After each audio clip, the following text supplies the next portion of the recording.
a devoted father and hard-working cook, beamed with joy as he held his bonus paycheck in his hand. He imagined the smile on his son's face as they would enjoy a special dinner, a well-deserved treat for his family. Little did he know, lurking in the shadows was a predator with sinister intentions, ready to steal not just his hard-earned money, but his very life. Something like this transpired on May 9th, 2008, when Ewing Township Police in New Jersey responded to a location where an assault had taken place close to a carport in the 300 block of Hazel Avenue. The victim was identified as Leroy Julious. His body appeared to have been dragged along the street to a vacant lot, with his pockets turned inside out. The 47-year-old passed away at the scene from major head trauma. Upon arrival, law enforcement discovered a car parked diagonally in front of a house, with a crowd gathered outside. Standing beside the open driver's door of the vehicle was one of those individuals, Jason Howard, who was subsequently identified as one of the suspects, according to the police. Officers were directed by witnesses to the spot in the gravel lot where Julius's body had been lying. Julius had sustained a serious head injury, according to the police, and there was blood on his face, head, and neck. His pockets were flipped inside out, as they noticed. Right there at the scene, officers declared Julius deceased. As the detectives dug into the case, they came to the conclusion that robbery was the motive behind this unfortunate tragedy. They found out that Leroy Julious was known for always carrying cash in his wallet. When his body was discovered lying on the ground, it was observed that his wallet was missing. According to the authorities, Julius was attacked in the nearby house's garage carport before being hauled to the gravel lot. Leroy Julious, a cook at the College of New Jersey, had just withdrawn his bonus paycheck and was planning to treat his family to a wonderful meal in celebration. He had used a portion of the bonus money to purchase new clothing, along with other stuff for his son. Near the carport where Julius had been assaulted, witnesses claimed to have noticed an altercation. The heinousness of the incident stunned the neighborhood, which normally remains peaceful. "It was sad and hurtful to know that there's someone out there that killed your brother," said Roger Julius. The case went cold for nearly 15 years until it was revisited this year by the Mercer County Homicide Task Force in response to new details.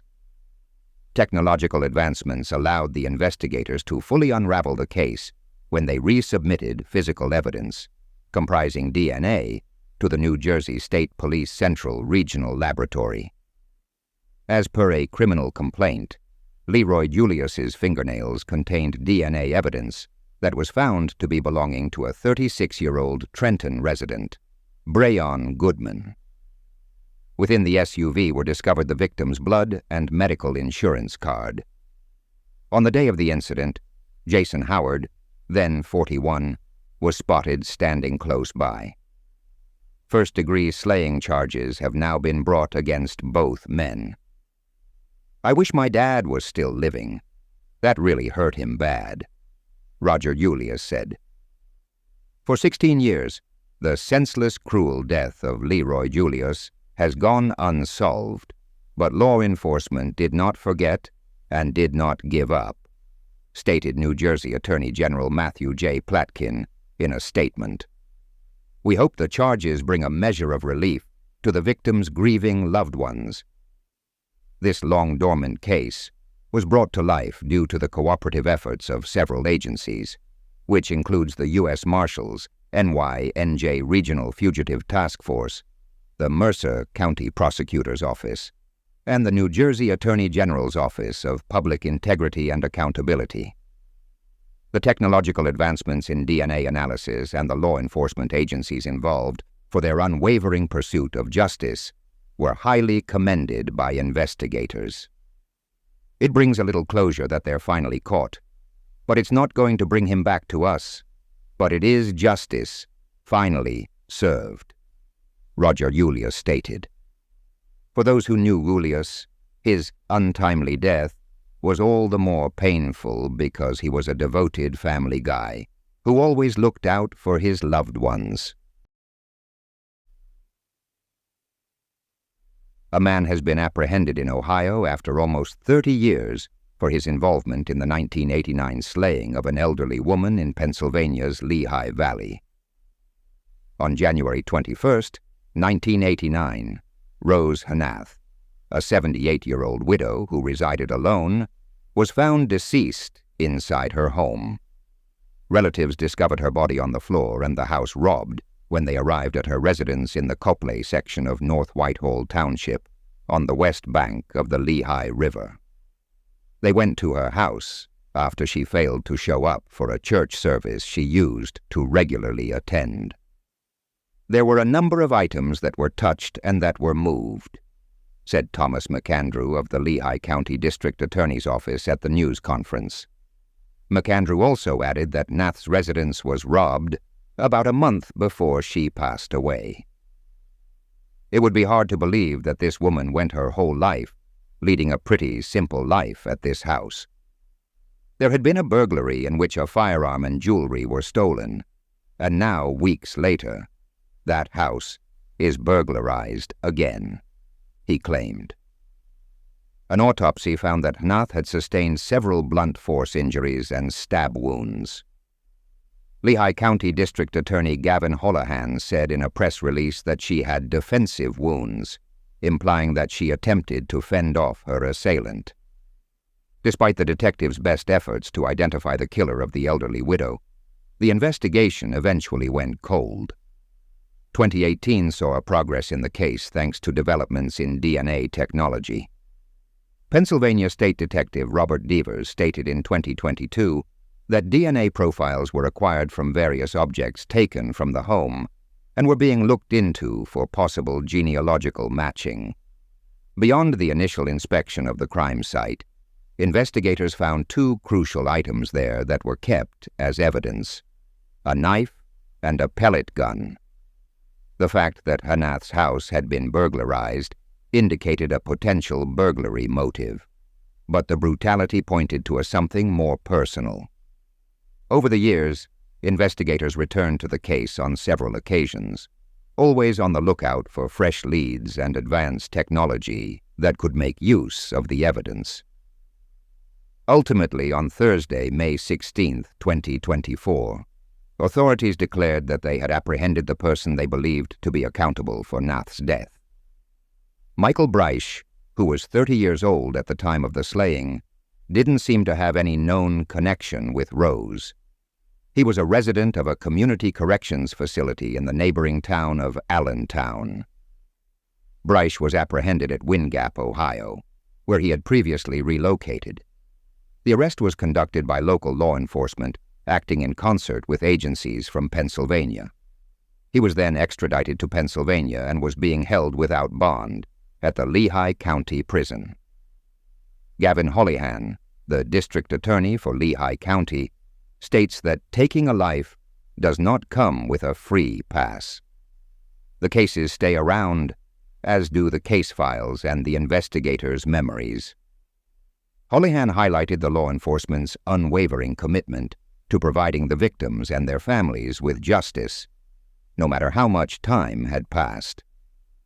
Breisch had previously faced charges of escape and possession of narcotics in 1989, for which, according to court records, he had served 6 months.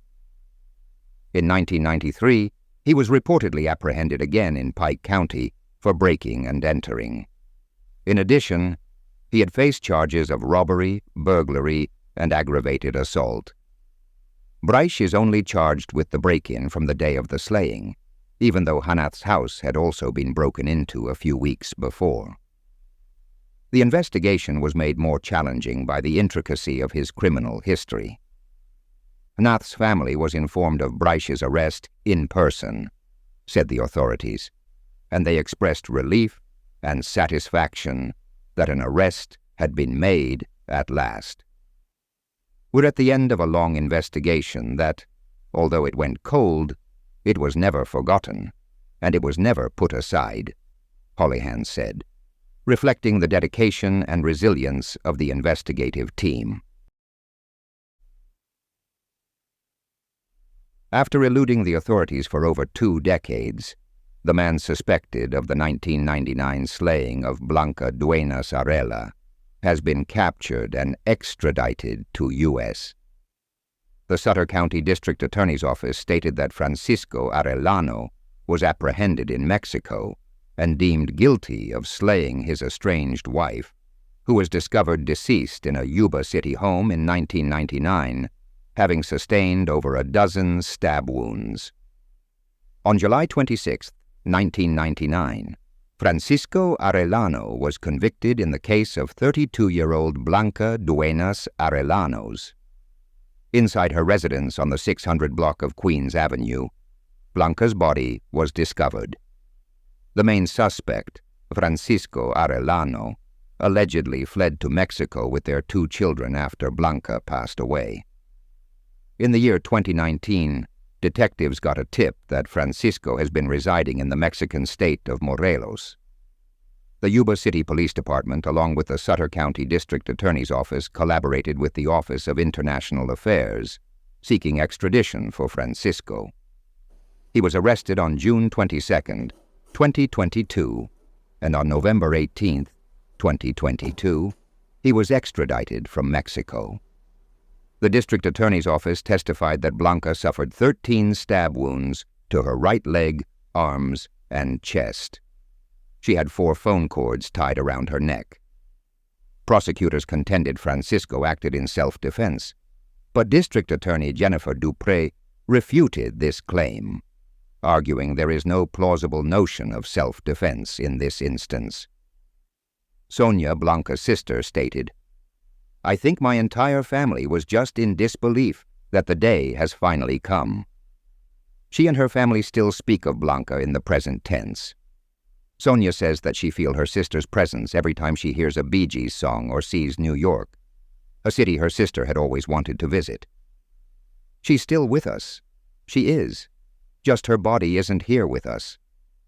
A song would bring back memories of our lives, something she used to say or do, something hilarious that happened at family get-togethers, Sonia remarked. Blanca loved music and spent a lot of time playing and practicing at home when they were kids. She grew up listening to the Bee Gees. She was also naturally talented at sewing and designing. Blanca would have gone to New York to pursue a career as a fashion designer if she was to be alive today. She had many goals and aspirations, but not all of them would come true. "I miss my sister. You know, we would today be going to New York together. He took that away from me," Sonia said. As the years passed, her family grew increasingly frustrated and wanted action to be taken. They were all aware of the perpetrator and were baffled as to why the extradition process was taking so long. 2019 saw the onset of the extradition process, as investigators discovered Arellano was residing in Morales, Mexico, with the assistance of retired detective Scotty Klinkenbeard. Sonia stated, "It felt wonderful to finally be heard. Felt wonderful that somebody finally cared about Blanca." Blanca's life was plagued by domestic violence. Francisco allegedly has been repeatedly physically abusing her, leading to the issuance of a temporary restraining order in 1997. Out of fear, Blanca withdrew her request for a permanent restraining order. However, she still kept on receiving threats. In 1997, Francisco was convicted for marital abuse and spent 60 days in prison. When the 1999 slaying took place, he was on probation. Francisco was set to be sentenced in April 26, 2024, receiving a possible maximum term of 25 years to life in prison. If you find this video compelling, show your support by giving it a thumbs up, subscribing to our channel, and ringing that notification bell. By doing so, you'll stay updated about the latest investigations and mysteries. Your support means the world to us as we continue to pursue the truth in the world of cold cases.